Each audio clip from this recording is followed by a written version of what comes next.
Hi, it's the Cardboard Genius here with another cardboard project for you. Just to show you what you can do with a cardboard box and a little creativity. And in this project, we make ourselves a dartboard. Kind of cool, huh? You can make it any size you want. Make as many darts as you want. Paint it up, paint up the darts. Have some fun with it.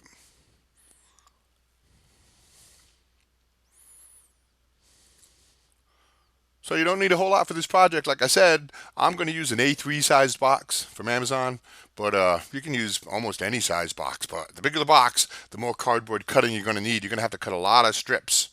But there we go. So this picture just shows you the completed project, and I made 2 darts. But let's get started. Take your box and measure up from the bottom of it 1.5 inches all the way around the box. And then go ahead and cut that out. So that bottom portion is our actual dartboard, and the top portion that we remove, we're going to need for all the cardboard strips and to make our darts and whatnot. Fun little project. There we go. There's the dartboard. Hey, if cardboard is really quite remarkable. A lot of things you can do with it. And we're going to take one of those flaps and we're going to trim it down and then glue it in there so we have a nice flat surface in the base of our dartboard. But like I was saying, I'm coming out with a book on cardboard projects. I've got other cardboard projects here. Cardboard is remarkable. There's all kinds of things you can do with it. And I got a lot of projects coming. I've actually completed several more projects. I just got to edit out the videos. So hit that subscribe button. Check out my website for all kinds of creative projects, not just cardboard. There we go. So go ahead and cut a bunch of 1-inch strips. Measure and cut a whole mess of 1-inch strips of cardboard. And then support in the direction of the corrugations, so be careful with that. You can cut the cardboard in the wrong way and then it doesn't work as a dartboard. Now we're going to make the center circle, which is like the bullseye of the dartboard. And to do that, what you do is here, you just cut halfway through the cardboard so you can curl it. See that?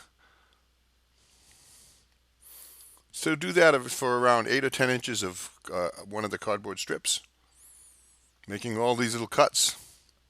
Now you can curl that like this.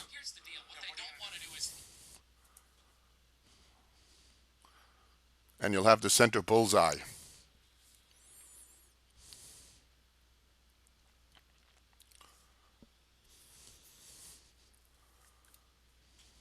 See, isn't that nice? And then put some tape on it to hold it in position. And then glue it into the center of your dartboard. Now from here, it's just a matter of filling in all the various areas, and you want to kind of break it up into different sections for skill.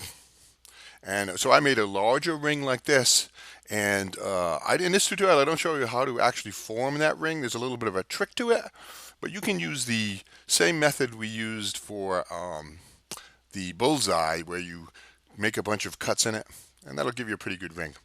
Tape it together and then tape it around like that. So now you've got a center section. You get your bullseye, say 50 points. This next section is maybe 25 points, however you want to score it. And then fill it up with strips of cardboard.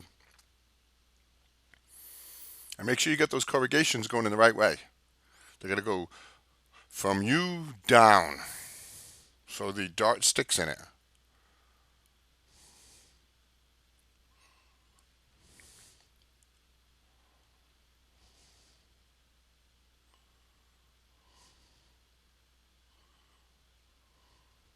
So we finished that center section. See that? And the bullseye, the 25 and the 50. And now I'm going to just break up the dartboard into 4 different areas, 4 different sections. And I'll vary the grain of the cardboard because it'll look good and kind of divides the sections up.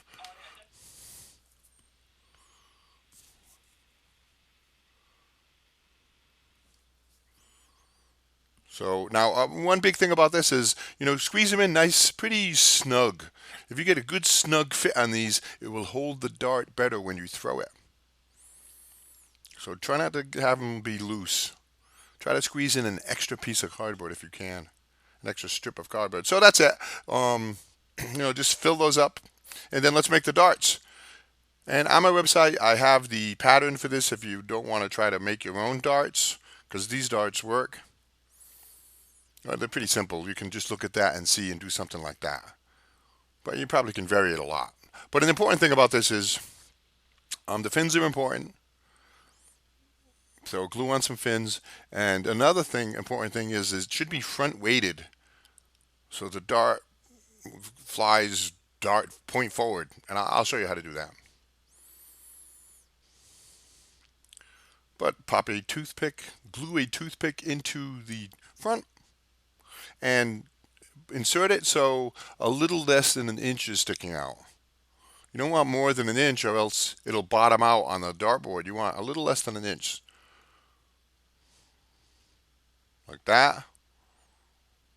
Now, there's the important part is you want to weight the dart towards the front, and how I did that is by adding a whole bunch of glue all the way around that front piece, and that makes it heavier on the front and it'll fly better.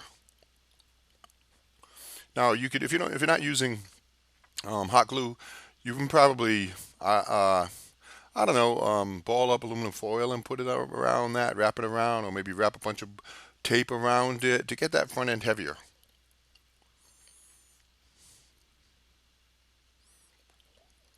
But that's it. Another cardboard project. There are a million things you can do with cardboard. I've been posting projects here to this YouTube channel, and I have more projects coming. Oh, one more thing. Make yourself a little stand so the dartboard is at around a 45-degree angle. It's not that important. But it will help the darts stay in.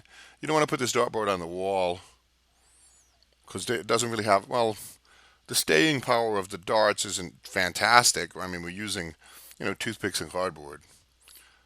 But so you want to put the thing at about an angle, the dartboard at an angle like this, and then you can throw the darts. Measure yourself off a distance, and then go. And you can paint this to show you, or use a marker or something to show you the point scores for the different areas. And have fun. If you have, leave a comment. Hit that subscribe button if you're not a subscriber. More cardboard tips and tools and projects coming, and an upcoming book. Thank you.